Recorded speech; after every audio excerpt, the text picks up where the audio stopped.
हर हर महादेव। ओम नमः शिवाय। श्री शिवाय नमस्तुभ्यम। संगीता धर्म सागर चैनल में आप सभी भक्तों का दिल से स्वागत है। भगवान शिव और माता पार्वती का आशीर्वाद आप सभी भक्तों पर सदा सर्वदा बना रहे और आपका दिन शुभ और मंगलमय हो। तो आइए सुनते हैं फाल्गुन मास महात्म्य अध्याय 22। हे प्रिय भक्तों, व्यास जी बोले, हे ब्रह्मा पुत्र सनत कुमार जी, जब देवादिदेव महादेव जी ने ब्रह्मा विष्णु और देवराज इंद्र सहित श्री कृष्ण को शंखचूड़ के वध का आश्वासन दिया, तब सभी देवता प्रसन्न होकर उनसे विदा लेकर अपने अपने धाम को चले गए। तब आगे क्या हुआ, भगवान शिव ने क्या किया?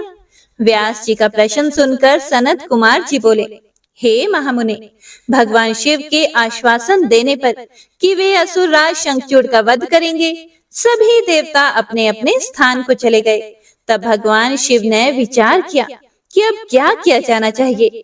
तत्पश्चात उन्होंने गंधर्व राज चित्ररथ पुष्पदंत को स्मरण किया। स्मरण करते ही पुष्पदंत तुरंत वहां शिव जी के सामने उपस्थित हो गए।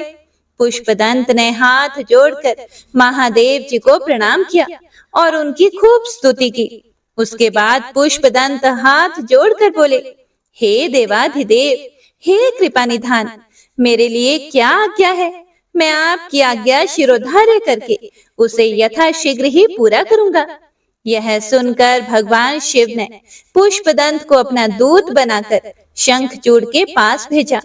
अपने आराध्य भगवान शिव की आज्ञा पाकर पुष्पदंत तुरंत ही वहां से असुर राज शंखचूड़ के नगर की ओर चल दिया। पुष्पदंत शंखचूड़ के नगर पहुंचकर उनसे मिला और उनसे बोला, हे असुरराज, मैं त्रिलोकीनाथ भगवान शिव का दूत बनकर उनका संदेश लेकर आपके पास आया हूँ। उन्होंने कहा है कि आप यथाशीघ्र देवताओं को उनका राज्य वापस सौंप दें, अन्यथा भगवान शिव के साथ युद्ध करें। युद्ध में उनके हाथों आपका वध निश्चित है। मैंने भगवान शिव के सभी वचन आपसे कह दिए हैं। आप जो संदेश उन्हें देना चाहें मुझे बता दें, मैं आपका संदेश भगवान शिव तक पहुंचा दूंगा। पुष्पदंत नामक दूत की बातें सुनकर असुर राज शंखचूड़ बोला, हे मूर्ख दूत, क्या तुम मुझे बेवकूफ समझते हो? जाकर अपने स्वामी से कह दो कि मैं देवताओं को उनका राज्य वापस नहीं दूंगा। मैं वीर हूँ, युद्ध से नहीं डरता। अब शिव और मेरा सामना युद्ध भूमि में ही होगा। असुर राज शंखचूड़ के ऐसे वचन सुनकर पुष्पदंत मन ही मन क्रोध की सारी सीमाएं पार कर गया, परंतु अपने स्वामी की आज्ञा के बिना वह कुछ नहीं करना चाहता था। इसीलिए वह चुपचाप वहां से वापस शिव जी के पास लौट गया। ब्रह्मापुत्र सनत कुमार जी बोले, हे महर्षि, जब भगवान शिव का पुष्पदंत नामक दूत शंखचूड़ की नगरी से वापस आया तो उसने कैलाश पर्वत पर पहुंचकर भगवान शिव को असुर राज शंखचूड़ द्वारा कही गई सभी बातें यथावत सुना दी। तब दूत के इन वचनों को सुनकर भगवान शिव को बड़ा क्रोध आया। भगवान शिव ने अपने वीर साहसी गणों और अपने दोनों पुत्रों कार्तिकेय जी और गणेश जी को बुलाया। उन्होंने भद्रकाली सहित अपनी पूरी गण सेना को युद्ध के लिए तैयार होने की आज्ञा प्रदान की। भगवान शिव की आज्ञा के अनुसार उनके वीर गणों और पुत्रों ने युद्ध की सभी तैयारियां अतिशीघ्र पूरी की और आकर इस बात से भगवान शिव को अवगत कराया। तब त्रिलोकीनाथ भगवान शिव ने अपनी देव सेना और गणों के साथ दैत्यराज शंखचूड़ की नगरी की ओर प्रस्थान किया। हे प्रिय भक्तों, पूरी शिव सेना प्रसन्न मन से भगवान शिव की जय जयकार करती हुई आगे बढ़ रही थी। उनके प्रिय पुत्र गणेश जी और कार्तिकेय जी सेना के अधिपति के रूप में अपनी सेना का नेतृत्व कर रहे थे। भगवान शिव की सेना में 8 भैरव, 8 वसु, 11 रुद्र और 12 सूर्य भी सम्मिलित थे। अग्नि, चंद्रमा, विश्वकर्मा, अश्विनी कुमार, कुबेर, यम, नल कुबर, वायु, वरुण, बुध और मांगलिक ग्रह नक्षत्र भी भगवान शिव की सेना की शोभा बढ़ा रहे थे। उनकी सेना में देवी भद्रकाली, जिनकी 100 भुजाएं थी, अपने पार्षदों के साथ युद्ध भूमि की ओर प्रस्थान कर रही थी। भद्रकाली देवी की जीभ 1 योजन लंबी और चलायमान थी। उनके हाथों में शंख, चक्र, गदा, पद्म, खड़ग, चर्म, धनुष, बाण आदि अनेकों वस्तुएं थी। भद्रकाली देवी के एक हाथ में 1 योजन का गोल खप्पर, एक में आकाश को स्पर्श करने वाला लंबा त्रिशूल तथा अनेक शक्तियां विद्यमान थी। देवी भद्रकाली का अनुसरण करते हुए उनके साथ 3 करोड़ योगिनी, 3 करोड़ डाकिनियां भी थी, जो अपनी सेना को साथ लेकर शंखचूड़ की असुर सेना को मजा चखाने के लिए पूरे जोरों शोरों से चल रही थी। इस प्रकार त्रिलोकीनाथ भगवान शिव की विशाल देव सेना, जिसमें हजारों वीर बलशाली गण विद्यमान थे, पूरे मनोयोग के साथ युद्ध स्थल की ओर बढ़ रही थी। तब भगवान शिव ने अपनी सेना को एक वट वृक्ष के नीचे कुछ देर विश्राम करने के लिए कहा और स्वयं भी उसी वट वृक्ष के नीचे आसन लगाकर बैठ गए। हे प्रिय भक्तों, सनत कुमार जी आगे बोले कि हे व्यास जी, उधर दूसरी ओर जब भगवान शिव का दूत पुष्पदंत असुरराज शंखचूड़ के पास से वापस लौट गया, तब असुरराज शंखचूड़ भी अपने मन में युद्ध करने का निश्चय करके अपनी प्रिय पत्नी देवी तुलसी के पास पहुंचा। वहां उसने तुलसी को बताया कि हे देवी तुलसी, अब मुझे कल सुबह युद्ध के लिए प्रस्थान करना होगा। यह सुनकर देवी तुलसी रोने लगी। शंखचूड़ ने उन्हें ढाढ़स बंधाया और कहा कि वीरों की पत्नियां रोकर नहीं बल्कि हंसकर उन्हें विदा करती हैं। हे प्रिय भक्तों, यह सुनकर तुलसी ने अपनी आंखों के आंसू पोंछ लिए। प्रातः काल जाग कर असुरराज शंखचूड़ ने अपने राज दरबार का उत्तरदायित्व अपने पुत्र को सौंप दिया तथा देवी तुलसी से पुत्र की सहायता करने के लिए कहा। फिर दैत्यराज शंखचूड़ ने अपनी विशाल दैत्य सेना का युद्ध के लिए आवाहन किया। अपने स्वामी दैत्यराज शंखचूड़ के बुलाने पर विशाल दैत्य सेना पल भर में इकट्ठी हो गई। उस असुर सेना में अनेक वीर और पराक्रमी योद्धा थे। वे युद्ध करने के लिए सुसज्जित होकर आए थे। दैत्य सेना का मनोबल बड़ा ऊंचा था। वे अत्यंत गर्वित थे और सोच रहे थे कि इस युद्ध में वे अवश्य ही जीतेंगे। मौर्य, कालिक और कालिकेय नामक 3 वीर असुर सेनापति के रूप में दैत्य सेना का प्रतिनिधित्व कर रहे थे। उस विशाल 3 लाख अक्षौहिणी सेना को देखकर बड़े बड़े वीर पल भर में भयभीत हो जाते थे। असुरराज शंखचूड़ अपनी विशाल दैत्य सेना को देखकर बड़ा खुश हो रहा था। तब युद्ध के लिए प्रस्थान करती हुई उस सेना का नेतृत्व स्वयं असुरराज शंखचूड़ ने आगे आकर किया। उनके पीछे वाले रथ में दैत्यों के गुरु शुक्राचार्य उनका मार्ग प्रशस्त कर रहे थे। इस प्रकार अपने स्वामी शंखचूड़ की जय जयकार का उद्घोष करती हुई वह राक्षस सेना तीव्र गति से आगे बढ़ी चली जा रही थी। चलते चलते काफी समय बीत गया। आखिर पुष्प भद्रा नामक नदी के किनारे एक अक्षय वट वृक्ष के नीचे दैत्य सेना ने अपना डेरा लगाया। वहीं से कुछ दूरी पर देव सेना ने भी अपना डेरा डाला हुआ था। सनत कुमार जी बोले, हे व्यास जी, जब इस प्रकार देवताओं की सेना लेकर भगवान शिव और राक्षसों की सेना के साथ असुर राज शंखचूड़ अपने अपने निवासों को छोड़कर युद्ध करने के लिए यात्रा करते करते रास्ते में रुक गए और दोनों सेनाएं कुछ ही दूर पर रुकी थी, तब दैत्यराज शंखचूड़ ने अपने एक दूत को संदेश लेकर भगवान शिव के पास भेजा। दैत्यराज शंखचूड़ का वह दूत भगवान शिव के पास पहुंचा और बोला, हे शिव, मैं दैत्यराज शंखचूड़ का दूत हूँ और उनका संदेश लेकर आपके पास आया हूँ। मेरे स्वामी ने कहलवाया है कि वे यहाँ आ गए हैं। अब आपकी क्या इच्छा है? तब दैत्यराज के उस दूत से शिव जी बोले, हे दूत, तुम जाकर अपने स्वामी शंखचूड़ से कहो कि देवताओं के साथ शत्रुता छोड़कर उनसे मित्रता कर लो। उनका हड़पा हुआ राज्य उन्हें वापस कर दो और तुम सुख पूर्वक अपने राज्य पर शासन करो। दैत्यराज से कहना कि वे शुद्ध कर्मी महर्षि कश्यप की संतान हैं। उन्हें ऐसा करना शोभा नहीं देता, इसीलिए वे समय रहते मेरी समझाई हुई बात को समझ जाएं। अन्यथा इसके परिणाम दानवों के लिए बहुत घातक हो सकते हैं।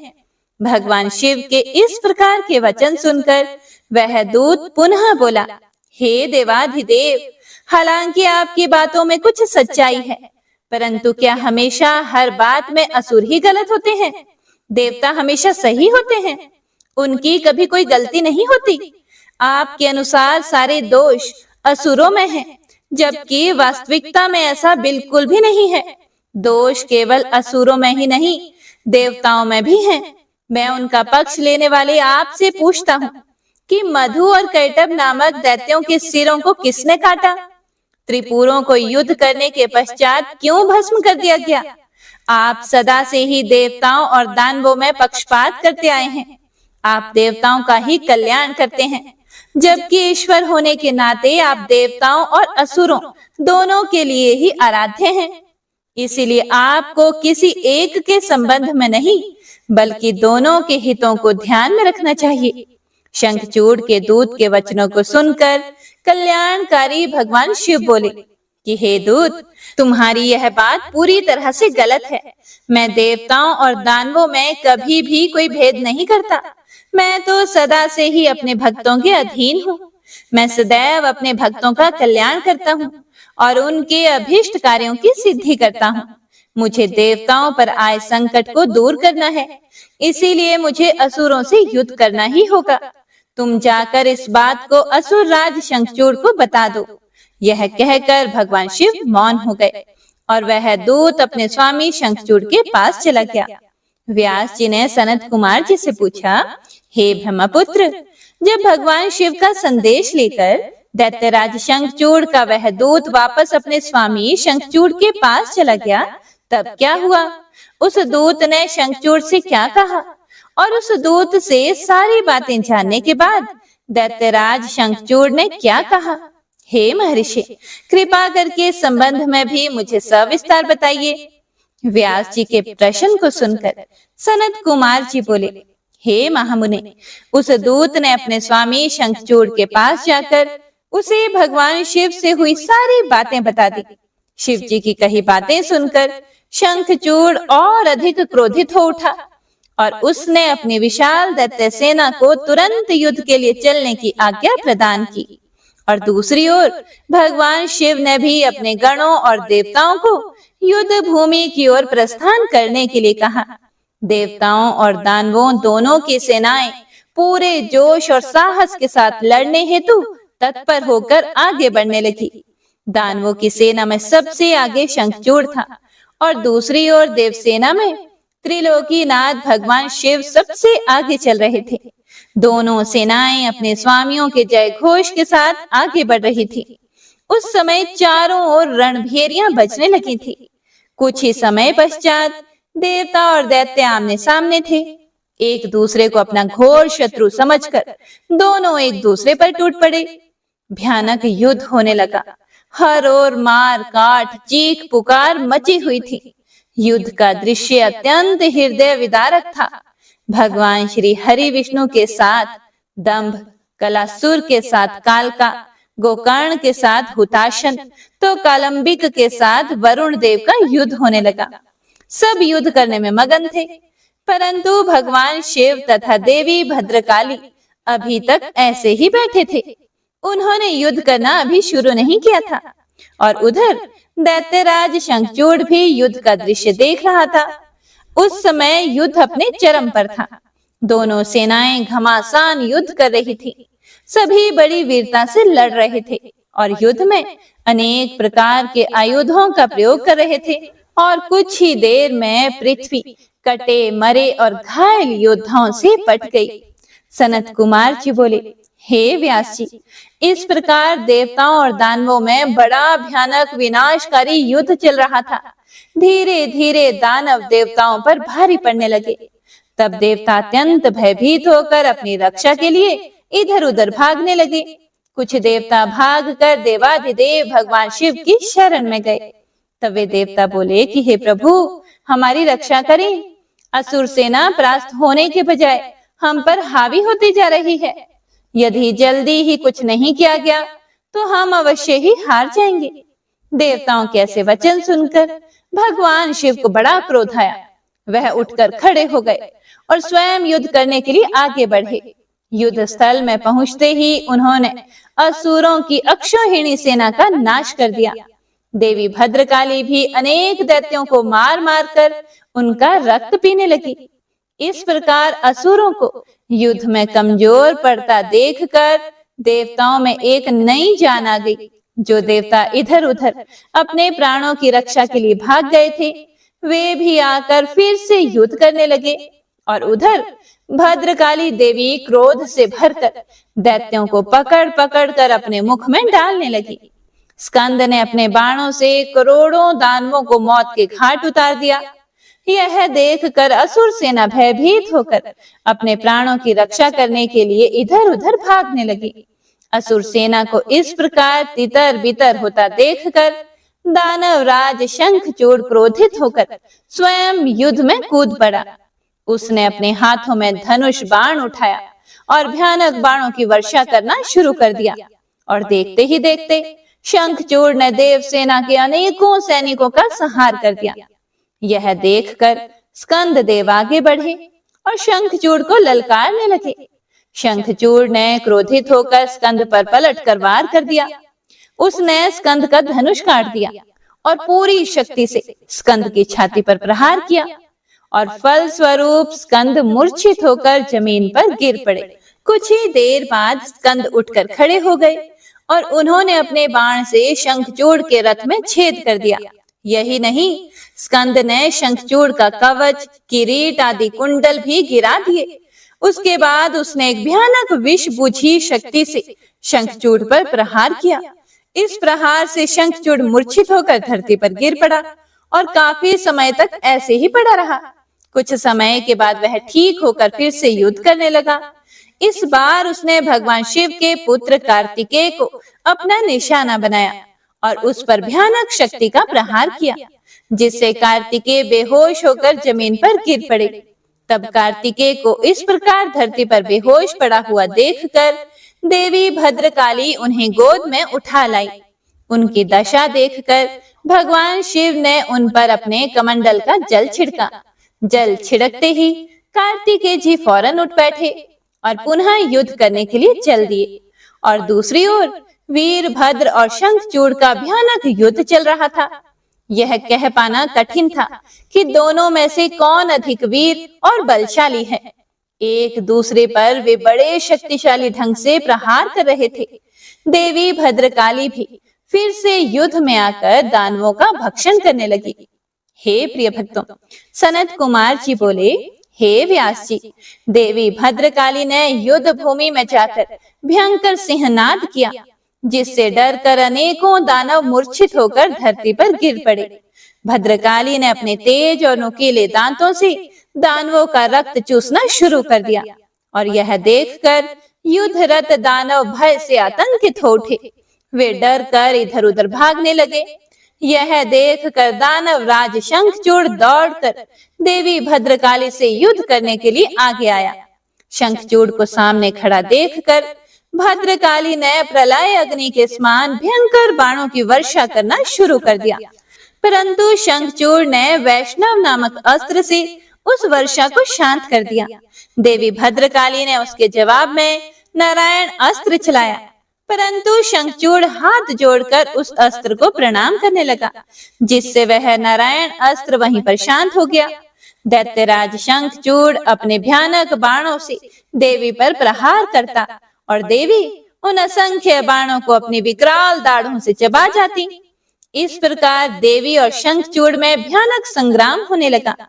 तभी क्रोधित भद्रकाली ने पाशुपात नामक ब्रह्मास्त्र उठा लिया, परंतु तभी आकाशवाणी हुई कि अभी दैत्येंद्र की मृत्यु का समय नहीं आया है और इसकी मृत्यु आपके हाथों से नहीं लिखी है। तब देवी ने पाशुपात अस्त्र को वापस कर दिया और उसे काटने के लिए दौड़ी। यह देखकर असुरराज ने रौद्रास्त्र चलाकर उनकी गति को कम किया।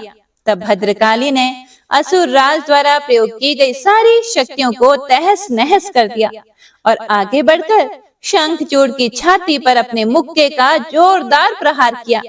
इस प्रहार से शंखचूड़ बेहोश होकर धरती पर गिर पड़ा। लेकिन कुछ ही देर के बाद वह फिर से उठकर भद्रकाली देवी से युद्ध करने लगा। तब देवी ने उसे कसकर पकड़ लिया और चारों ओर घुमाकर धरती पर फेंक दिया। शंखचूड़ कुछ समय तक ऐसे ही पड़ा रहा। तब देवी ने अन्य दानवों का वध करना शुरू कर दिया। शंखचूड़ चुपचाप उठा और जाकर अपने रथ पर धीरे से बैठ गया। व्यास जी बोले, हे ब्रह्मपुत्र सनत कुमार जी, जब देवी भद्रकाली द्वारा युद्ध में घायल होकर शंखचूड़ पुनः अपने रथ पर जाकर बैठ गया, तब क्या हुआ? भगवान शिव ने, जो उस युद्ध में असुर राज शंखचूड़ का वध करने के लिए ही आए थे, उन्होंने क्या किया? कृपा कर मुझे इस कथा को सविस्तार सुनाइए। व्यास जी की इस जिज्ञासा को शांत करते हुए सनत कुमार जी ने कहना शुरू किया। वे बोले, हे महामुने, जब देवी भद्रकाली ने असुर राज शंखचूड़ को उठाकर बलपूर्वक जमीन पर पटक दिया, तो कुछ समय तक शंखचूड़ इस प्रकार से धरती पर पड़ा रहा कि मानो मूर्छित हो गया हो। तब देवी जाकर दानवों पर प्रलय की भांति टूट पड़ी और दूसरी ओर कुछ देवताओं ने भगवान शिव के पास जाकर उन्हें भद्रकाली और शंखचूड़ के इस भयानक युद्ध के बारे में बताया। ये सारी बातें सुनकर त्रिलोकीनाथ भगवान शिव स्वयं युद्ध करने के लिए आगे बढ़े। जब कल्याणकारी सर्वेश्वर देवादिदेव भगवान शिव अपने वाहन नंदेश्वर पर चढ़कर आरूढ़ होकर युद्ध स्थल में पधारे, तो उन्हें देखकर असुर राज शंखचूड़ ने उनका अभिवादन किया। उसके बाद शंखचूड़ अपने विमान पर चढ़ गया और भगवान शिव से युद्ध करने की तैयारी करने लगा। उसने अपना रक्षा कवच पहना और युद्ध करने के लिए अपने हाथ में धनुष बाण उठा लिया। वह पूरे उत्साह के साथ भगवान शिव पर दिव्यास्त्रों का प्रहार कर रहा था। इस प्रकार त्रिलोकीनाथ भगवान शिव और असुर राज शंखचूड़ का भयानक युद्ध 100 वर्षों तक निरंतर चलता रहा। महावीर और पराक्रमी शंखचूड़ ने अनेक शक्तिशाली बाणों और असंख्य मायावी अस्त्र शस्त्रों का प्रयोग शिव जी पर किया, परंतु परमेश्वर शिव ने उन सब को पल भर में ही काट दिया। भगवान शिव ने क्रोधित होकर उस पर फिर से प्रहार किया और यह देखकर शंखचूड़ ने चतुराई से काम लेते हुए मन में सोचा कि यदि मैं भगवान शिव के वाहन को ही नुकसान पहुंचा दूं, तो वे पल भर में ही जमीन पर आ गिरेंगे और इस प्रकार मैं उन पर झपट कर उन्हें अपने वश में कर लूंगा। यह विचार मन में आते ही शंखचूड़ ने शिव जी के वाहन नंदीश्वर के सिर पर तलवार से वार किया, परंतु देवाधिदेव ने क्षण मात्र में ही उस तलवार के 2 टुकड़े कर दिए। अपने प्रिय नंदीश्वर को युद्ध में निशाना बनता देखकर उनके सब्र का बांध टूट गया और उन्होंने अपने तेज बाणों से दैत्यराज की ढाल को भी काट दिया। जब तलवार और ढाल दोनों ही खराब हो गई, तब शंखचूड़ ने अपनी गदा से युद्ध लड़ना आरंभ कर दिया, परंतु गदा का भी हाल वही हुआ जो तलवार और ढाल का हुआ था। तभी देवी भद्रकाली वहां पहुंचकर राक्षसों को मारने और काटने लगी। देखते ही देखते उन्होंने अनेकों वीर दैत्यों का संहार कर दिया। कई का तो रक्त चूस लिया और बहुतों को अपने मुख में डालकर जिंदा ही निगल लिया। अपनी विशाल दैत्य सेना का इस प्रकार सर्वनाश होता देखकर शंखचूड़ को अत्यधिक पीड़ा हुई। उसका दर्द तब और भी बढ़ गया जब उसने अपने साहसी वीर राक्षसों को प्राण बचाने के लिए जहां तहां भागते हुए देखा। हे प्रिय भक्तों, सनत कुमार जी बोले, हे व्यास जी, अपनी विशाल सेना का इस प्रकार संहार होता देखकर असुरराज शंखचूड़ अत्यंत क्रोधित होकर निरंतर उन पर अस्त्रों का प्रहार करने लगा।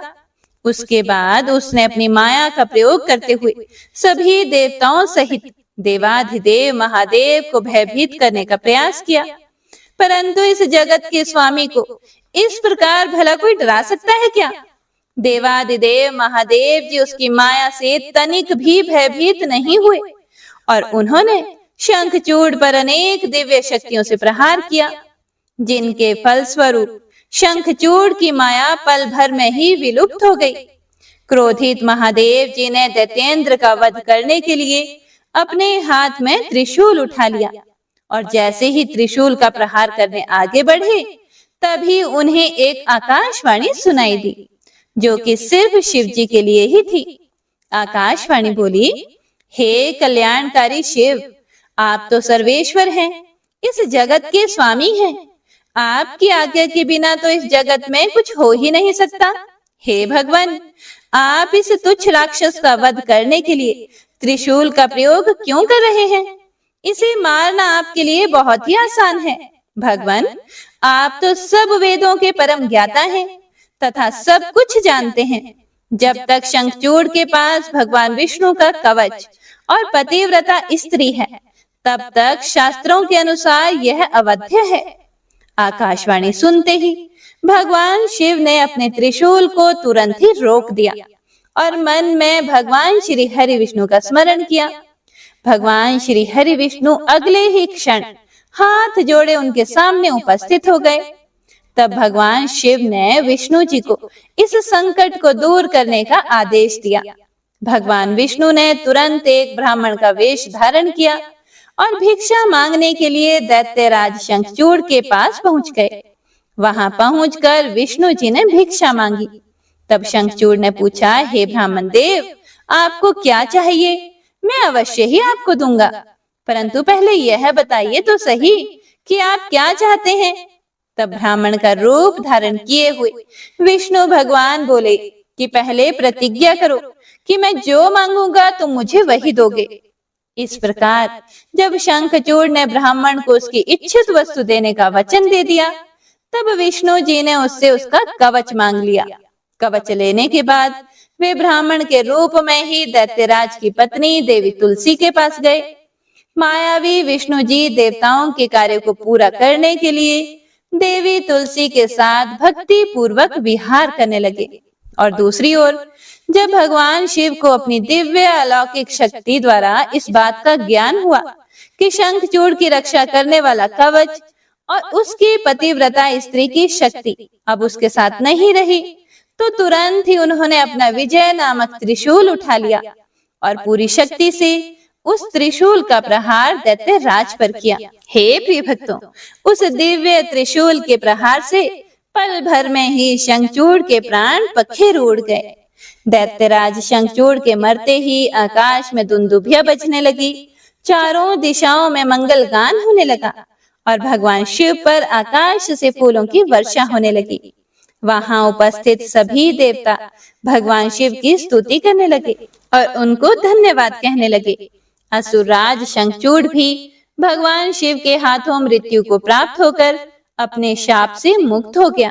उसकी हड्डियों से एक विशेष शंख की जाति बनी।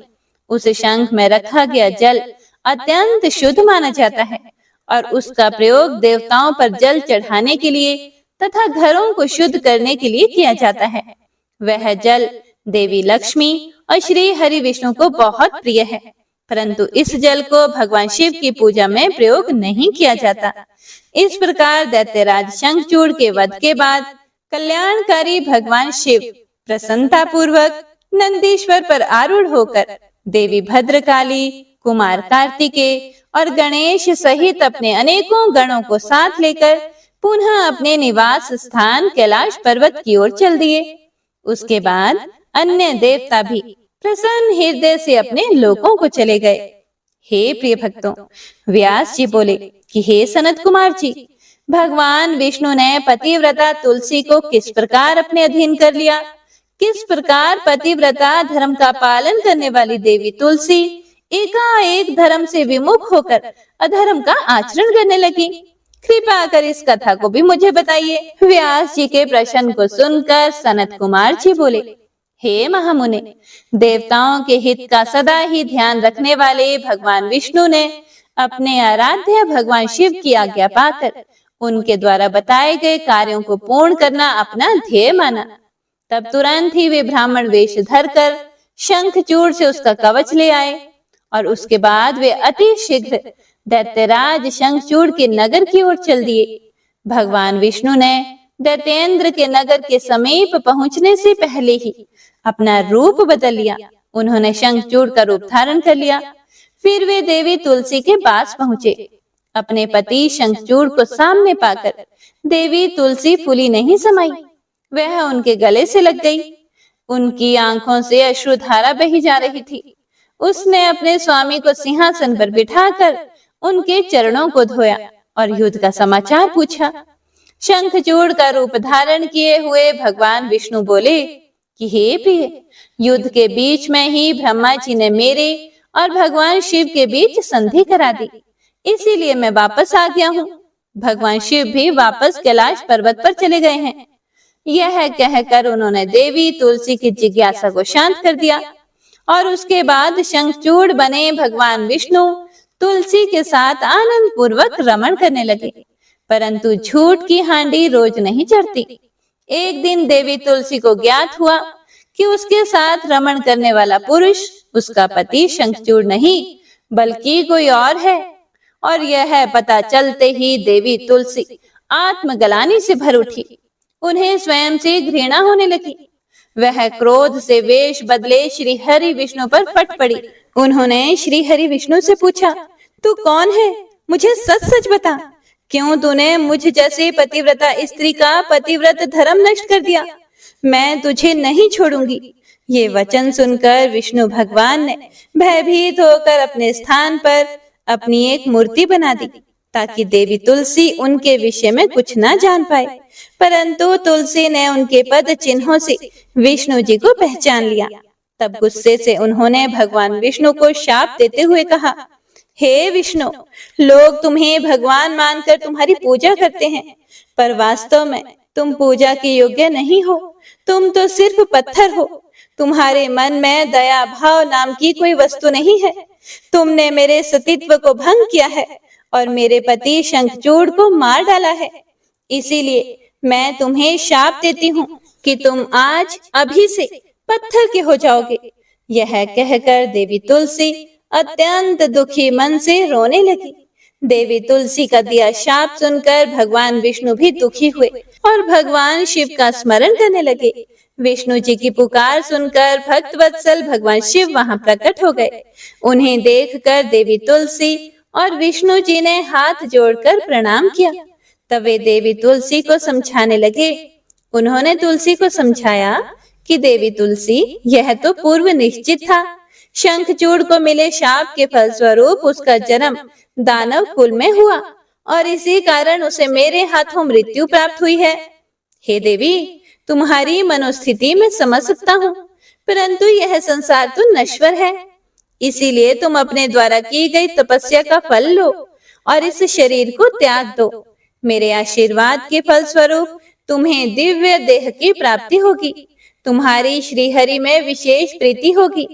इस शरीर को त्यागने के पश्चात जब तुम नया शरीर धारण करोगी तो तुम गंडकी नाम की नदी होकर और सभी के द्वारा पूजित होने के कारण प्रधान रूपा तुलसी के नाम से विख्यात होगी। चाहे स्वर्ग हो या पाताल या फिर पृथ्वी, तुम वनस्पतियों में श्रेष्ठ होगी तथा श्रीहरि की विशेष कृपा सदा तुम पर रहेगी। तुमने जो श्रीहरि को शाप दिया है वह भी अवश्य ही पूरा होगा। गंडकी के तट पर सदा भगवान विष्णु भी पाषाण के रूप में स्थित होंगे। तेज दांतों वाले अनेक कीड़े उस शिला को छेद छेद कर उसमें चक्र बना देंगे। उस शिला को इस जगत में शालिग्राम के नाम से प्रसिद्धि मिलेगी। ऐसा कहकर भगवान शिव वहां से अंतर ध्यान हो गए और उसके बाद देवी तुलसी ने अपना शरीर त्याग दिया और गंडकी नदी बन गई। तब भगवान श्री हरि विष्णु ने भी उस नदी के तट पर पाषाण के रूप में निवास किया। नारद जी बोले, हे ब्राह्मण, आप मुझे भगवान शिव की उन उत्तम लीलाओं के विषय में बताइए जिनकी ये लीलाएं बड़ी सुखदायिनी है। ब्रह्मा जी बोले, जलंधर के संहार के बारे में जानकर देवी सत्यवती के पुत्र व्यास जी सनत कुमार जी से यही बातें पूछने लगे। तब उनकी उत्सुकता देखकर सनत कुमार जी बोले, हे व्यास जी, अब मैं तुम्हें अंधकासुर नामक दैत्य के शिवगण बनकर उनकी भक्ति में लीन रहने की कथा सुनाता हूँ। एक समय की बात है, देवाधिदेव भगवान शिव अपनी प्राण वल्लभा देवी पार्वती और अपने प्रिय गणों के साथ कैलाश पर्वत से काशी जा रहे थे। उनका विचार कुछ समय काशी में व्यतीत करने का था। इसीलिए उन्होंने अपने वीर गण भैरव को काशी का रक्षक बना दिया और स्वयं सबके साथ सुखपूर्वक निवास करने लगे। एक बार भगवान शिव माता पार्वती के साथ आनंद पूर्वक विहार करते हुए मंद्राचल नामक पर्वत पर गए। एक दिन शिव पार्वती बैठे आपस में वार्तालाप और मनोविनोद कर रहे थे। तभी देवी पार्वती ने अपने हाथों से भगवान शिव के नेत्र कुछ पल के लिए बंद कर दिए। भगवान शिव के नेत्र बंद होते ही चारों ओर भयानक अंधकार छा गया। उसी समय भगवान शिव के माथे से पसीने की कुछ बूंदें निकली। जैसे ही वे बूंदें धरती पर गिरी, तुरंत एक जटाधारी काला विकृत डरावना राक्षस वहां उत्पन्न हो गया और वह जोर जोर से हंसने लगा। उसकी भयानक आवाज सुनकर देवी पार्वती एकदम चौंक गई कि अचानक उनके सामने यह भयानक जीव कहां से प्रकट हो गया। तब देवी पार्वती ने भगवान शिव से पूछा कि हे स्वामी, यह भयानक पुरुष कौन है? यह सुनकर भगवान शिव मुस्कुराते हुए बोले, हे देवी पार्वती, यह आपका पुत्र है।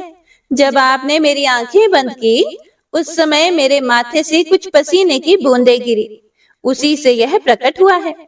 यह जानकर कि वह पुरुष उनका पुत्र है, देवी बड़ी प्रसन्न हुई। भगवान शिव ने उसका नाम अंधक रख दिया। उसी समय हिरण्य नेत्र नाम का एक राक्षस पुत्र प्राप्ति की कामना मन में लेकर वन में घोर तपस्या कर रहा था।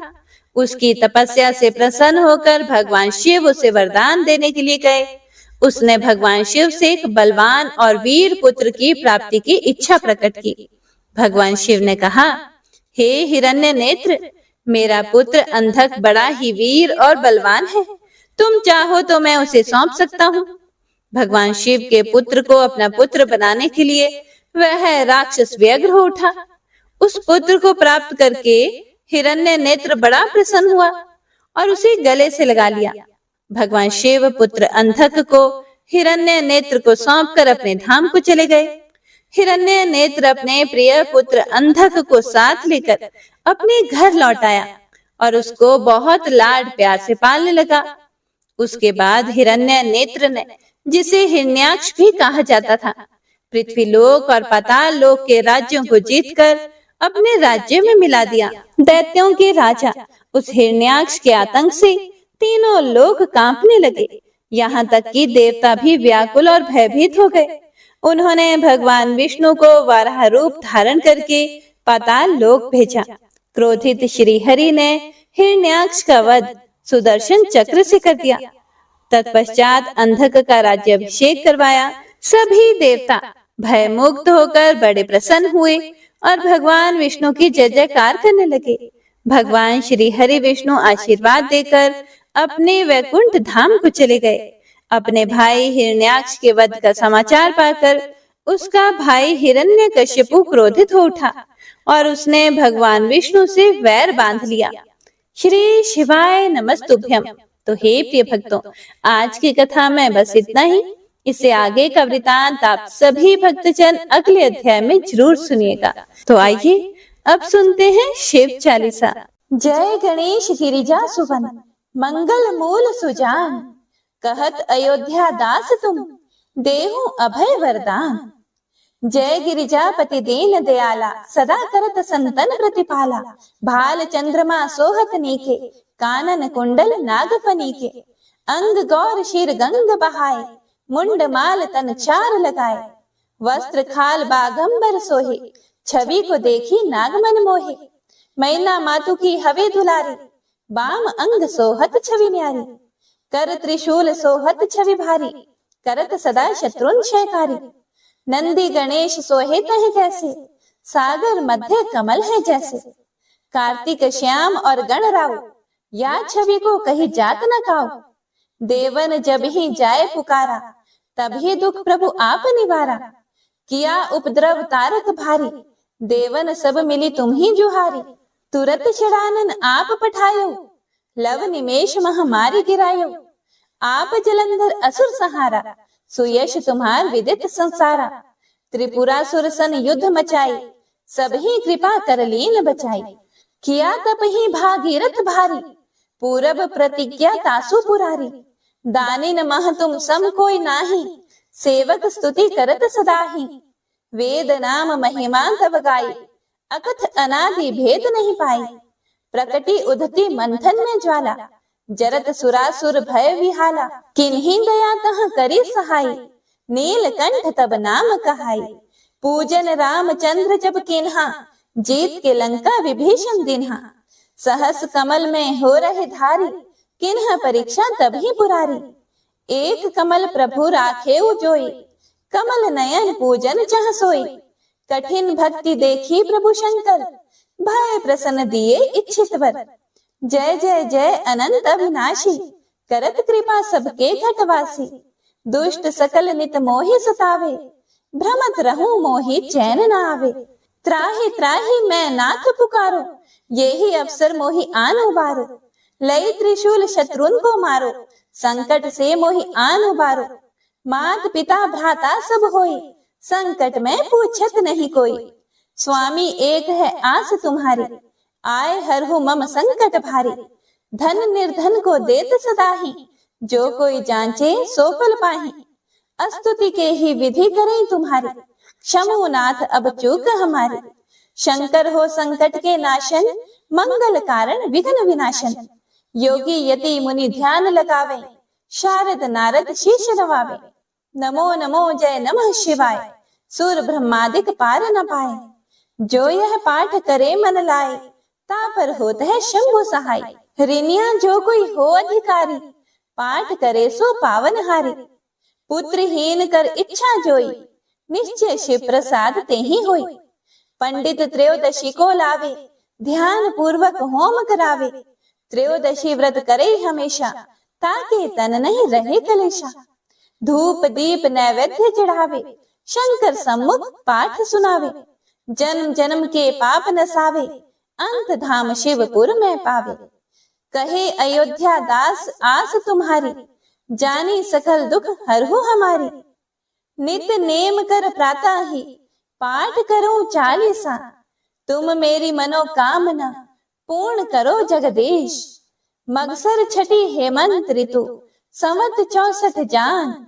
स्तुति चालीसा, शिव ही पूर्ण कील कल्याण। ओम नमः शिवाय।